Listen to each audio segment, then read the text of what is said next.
radioscopie. Frédéric Dion, non.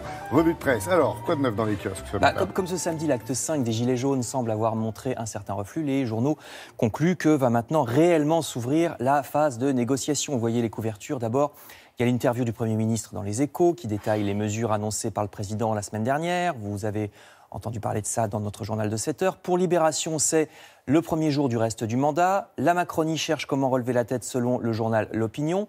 La crise passe, mais les problèmes restent, estime le Figaro. Figaro qui intitule son éditorial « La fracture citoyenne ». C'est presque la fracture sociale de Jacques Chirac il y a 23 ans, hein, quand il était en campagne. Voici, même plus de 23 ans maintenant. Le Figaro ne mâche pas ses mots contre les Gilets jaunes, un mouvement ivre de lui-même qui avait pris un tour vain et mortifère, je cite, mais qui a tout de même le mérite d'avoir bousculé nos institutions, concède le Figaro. À en croire l'Humanité, juste à côté. En revanche, le gouvernement manœuvre pour enterrer les Gilets jaunes en misant sur un essoufflement du mouvement. Voyez le titre de cet article de l'Humain.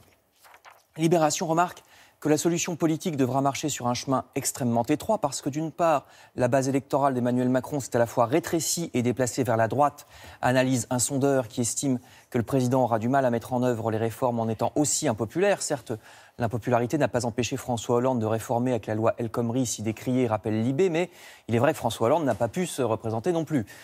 Et puis d'autre part, la solution politique ne pourra pas venir non plus de la gauche, souligne le Parisien aujourd'hui en France, parce que plus que jamais, la gauche française ressemble à un tas de miettes, écrit le journal, puisqu'à l'exception de la France insoumise, je cite, aucun des partis de gauche ne dépasse les 10% d'intention de vote aux européennes et que plusieurs gravitent même sous les 5%, seuil en dessous duquel il n'y aura pas d'élus. Quand on est en dessous de 5%, toutes ces chapelles de la gauche pourraient donc s'unir pour représenter un poids plus important, mais il demeure des rivalités d'appareils et des querelles d'ego, je cite le Parisien, qui paraissent pathétiques, je cite encore le journal.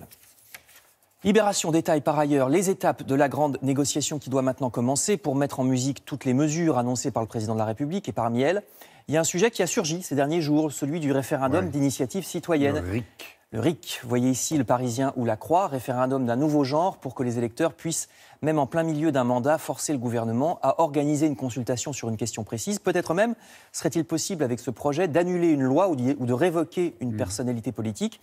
Ce serait une révolution dans notre pays, alors que ça se fait quand même depuis plus de 100 ans en Suisse. Et la contestation semble vraiment éclore tous azimuts. Par exemple, on apprend dans l'Humanité que plusieurs élus de Seine-Saint-Denis ont décidé d'attaquer l'État en justice en raison du recul de certaines missions de service public, comme le manque de policiers ou les délais d'attente en justice. On verra si cette plainte a des suites. Et du côté des prud'hommes, ça bouge aussi, puisque le plafonnement, vous savez, cette fixation d'un maximum de réparation à ne pas dépasser par les employeurs indélicats, enfin, ça fait au bénéfice des employeurs indélicats quand ils doivent des indemnités aux salariés victimes de licenciements abusifs, ce plafonnement a été jugé irrégulier par un conseil des prud'hommes à 3 dans l'Aube. Là aussi, il faudra voir s'il y a des suites ou pas. Enfin, je termine avec 2 chiffres. On parlait du recul des services publics, c'est aussi le cas pour les médecins libéraux, parce que le Parisien nous rappelle que presque 10% des médecins libéraux continuent de travailler alors qu'ils sont à la retraite.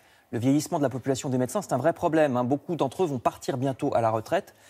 Enfin, les Échos nous donnent le chiffre de ce que vont devoir débourser les assureurs pour compenser la crise des Gilets jaunes, montant qui aurait déjà atteint plus d'une centaine de millions d'euros, croit savoir les Échos.